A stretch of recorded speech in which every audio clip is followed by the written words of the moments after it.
Rockeyez would like to welcome Norman Matthew, Murder FM. Hey, man, what's up? Long time no talk.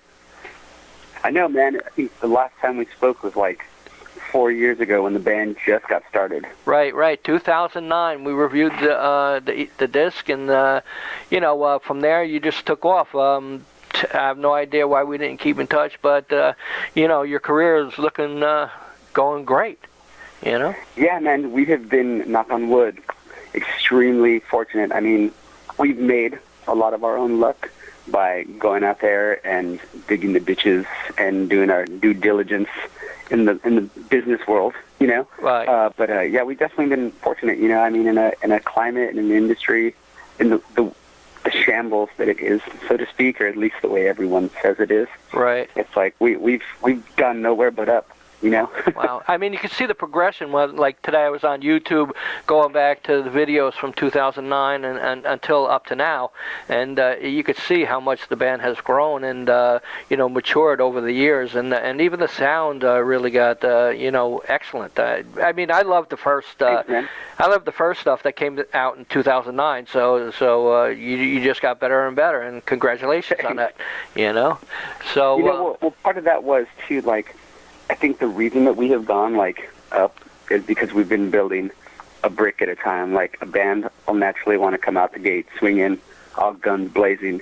But within the cycle of, a couple years, they've already want to kill each other, and they've exhausted their best material. And it was like, let's take a little time to grow as a band on the road. And we worried about conquering one section of Texas, and then all of Texas, and then the region, and then the U.S. And then we slowly, like, branched out. And in that time, the music and the writing was able to grow. You know what I mean? Right, yeah. Because it's like I write for the band and I kind of do the Trent Reznor thing. And so I wanted to wrap my head around our personalities in the band. And that's why it's such a difference, like, Metallica, Kill 'Em All versus, and Justice for All. You're just like, whoa, is this the same band? Right, definitely true. Because what I mean? Anthem of the U's was 2009, and you had Bo Hill mixing it, and after that you took over the mixing process yourself. Was there any reason why you decided to do the mixing yourself? Was it funding, or you just wasn't happy, or what? It's actually Bo. He is my production and musical mentor. He took me under his wing when he worked with my previous band, Never Enough, with the guys from 18 Visions and Throwdown. And we had a connection. I mean, an instant connection. I had grown up, seen his, name on records that my parents owned, and became a fan of all those bands, and Alice Cooper and Warrant and Rat and Eric Clapton. And then I studied the business in high school, and it was like, oh, Bo Hill, he started Interscope Records. Like, I didn't realize how many things he was behind. And you fast forward, and next thing I know, I'm sitting in a room with this guy at his house, talking with him and his wife, and I'm just scratching my head going, I can't believe this happened, And so Bo has been behind the project since day one. Right. Where he kind of threw me in the driver's seat because he was like, Norman, the only way that you're going to get out there as far as a producer, too, because I love to produce and mix and write for bands and arrange and all that kind of stuff, is like, if I just throw you out there and make you responsible for things. You know what I mean? Very cool. So it's been him, but he's behind every little musical move we make. He was just like, dude, I've got my name. We got to make yours.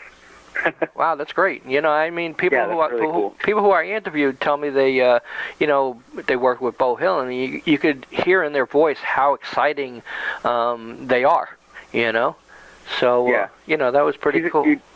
He's a great dude, and just that alone is a testament to how cool of a guy he is to say that. Like, he sees our band on the rise, and he's not even trying to get his name all over it, because I know where he stands in our career, and he knows, and it's like his integrity is still very much in place, and he's like, I want to build you guys. That's what I want to do. So he's kind of like the ghost in the back, pulling the strings. Very cool. And last year you came out with a new disc, We the Evil. Tell me a little bit about that. That single debuted on Revolver magazine, and we got some crazy awesome numbers with the video. It was like the second most popular story, next up to Rob Zombie, which is huge because that's like one of my favorites. And that was a real big push over the cliff, and an escalation point, not necessarily a turning point, but it lit everything on fire for us at that point. And we weren't done with the record yet because we didn't know what we were going to do. Again, in this industry, you're like, well, we're music fans and we want to release a CD, but is anyone going to buy it?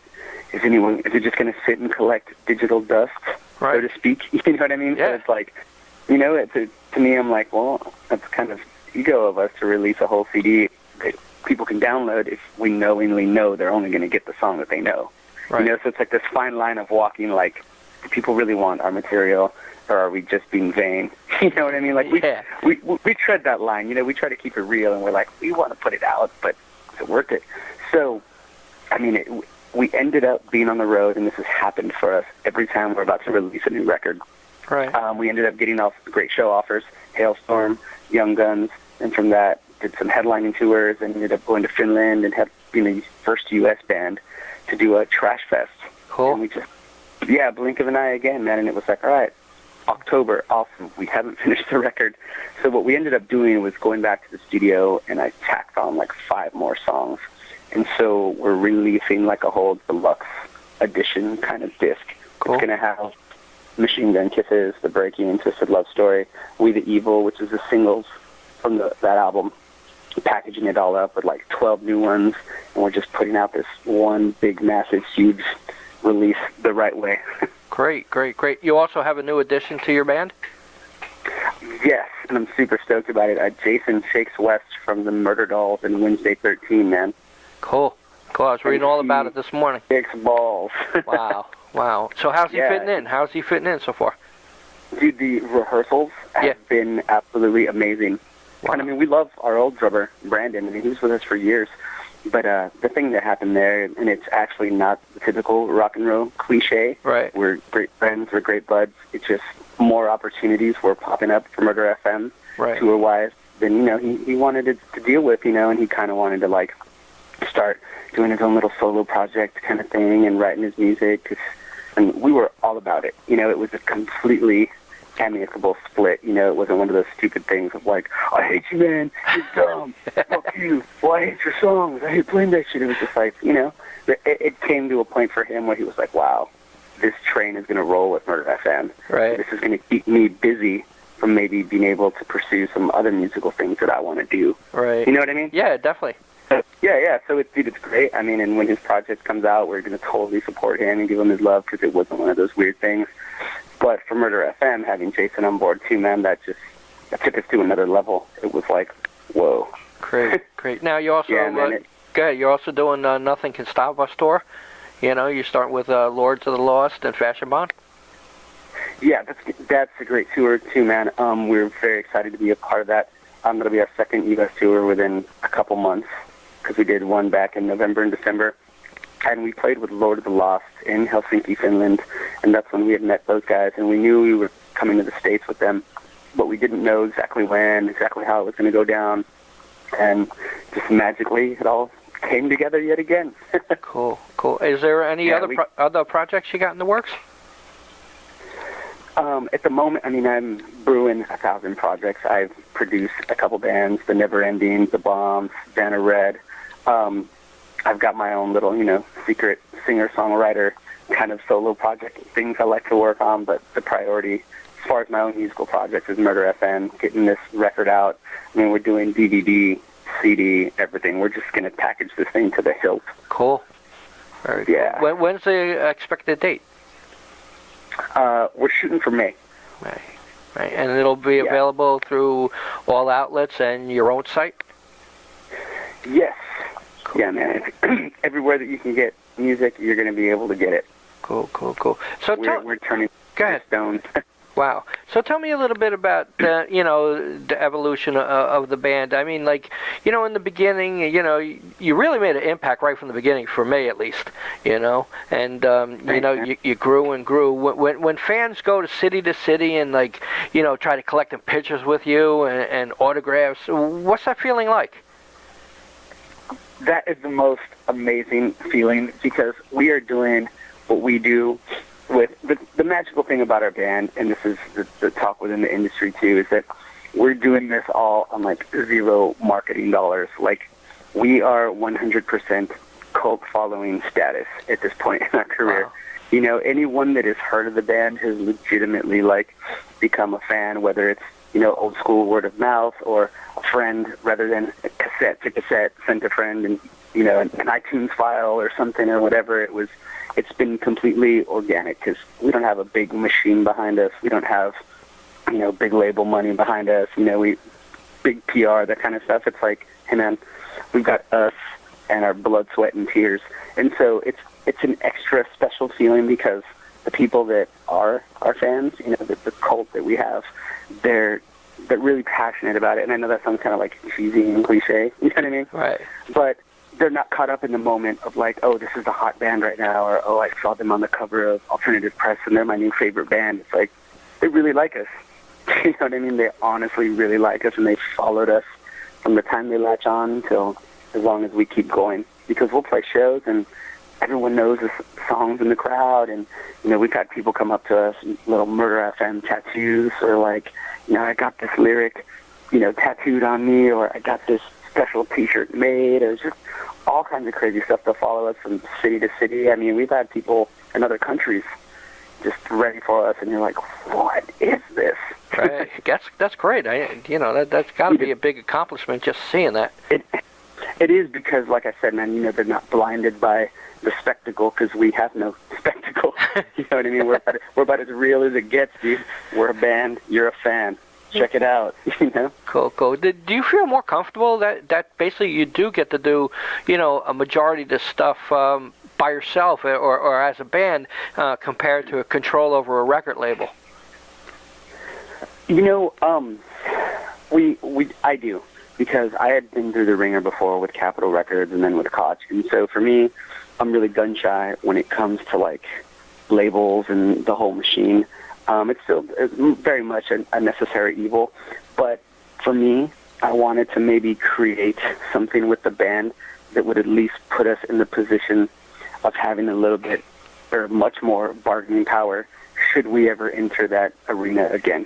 You know what I mean? Like, I wanted to already build an audience and build a brand and build a foundation that we were going to be able to stand on and say, well, we're already doing this.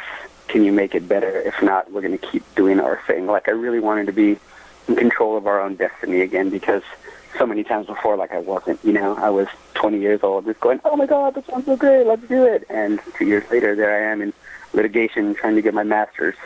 You know what I mean? Wow.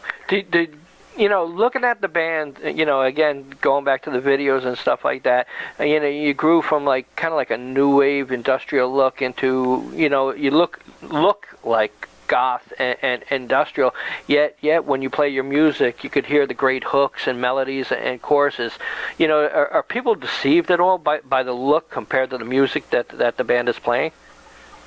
You know, I used to think that maybe that would be an issue, but it hasn't been, you know, like, I mean, I can't help it. We like to dress the way we dress and do what we do, you know, and it became a thing for me, too, where it was like, you know what, fucking who cares what I'm wearing anyways, because you can't reinvent the wheel, but you can definitely put your own spin on it, you know, and it was like, cool, man, so we look like goth kids and we play big arena rock hooks. Like, someone's got to change this up for once, you know. If you're not taking any chances, you're not breaking any new ground, and if you're not scared, then you're not doing anything that hasn't already been done. You know, so I was like, let's just put our balls out there, dude, and see who steps on them. But along the way, at least we did something somewhat different. You know what I mean? Like, we're not groundbreaking by any means, but we aren't following the paint-by-numbers sort of guidelines to things. Right. You know what I mean? Yeah. So when you're out, I'm a big fan of all that, too. Oh yeah. Yes. When you're out on the road, is it really difficult to go out on the road? I know a lot of people tell me it's you know, amazing, but it has to be difficult going from town to town. You driving from here to there, and you know, hitting them dollar menus and, you know, whatever you could. It got to be a hard life.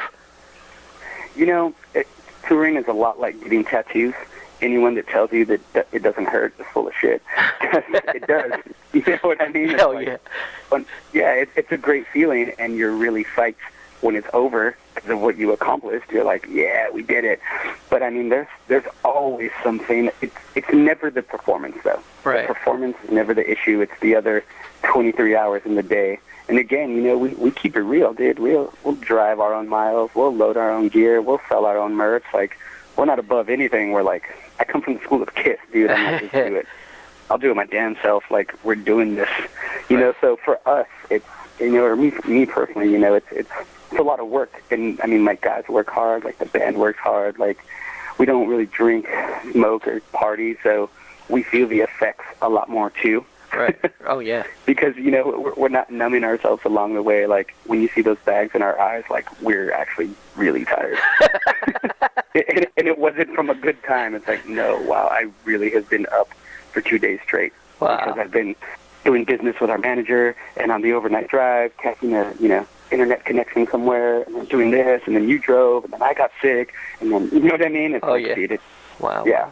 Well, you definitely paid your dues, and you know, you look like you're on your way because you know, the new song is excellent, and you know, the stage show and the band's looking promising, and you know, I don't know what else to tell you. You're doing a fantastic job, and you know, that's what you know, like I said, we haven't talked since 2009, but I saw some new material come out and checked it out, and I loved it. I said, man, we haven't talked in a long time. Let me get in contact with them, and you know, we have our interview. And congratulations, and you know, everything looks good.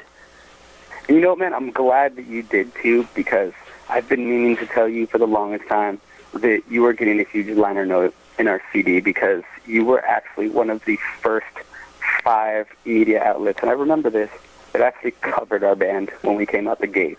Wow. So everyone that's listening, I want them to know that Brian's a badass, because he was one of the first that brought us to the forefront. Cool. I appreciate it. And, you really did, man. I'm happy. You know, I'm happy for you guys. I'm glad I, you know, helped out in the early days of the band, and you're on your way. You know. Thanks, man. So, would you like to say anything to the fans out there? We'll be seeing you soon. We're gonna get evil. Thanks a lot. We love you guys. Cool. See you later, man. Thanks. Take it easy, man. Bye-bye.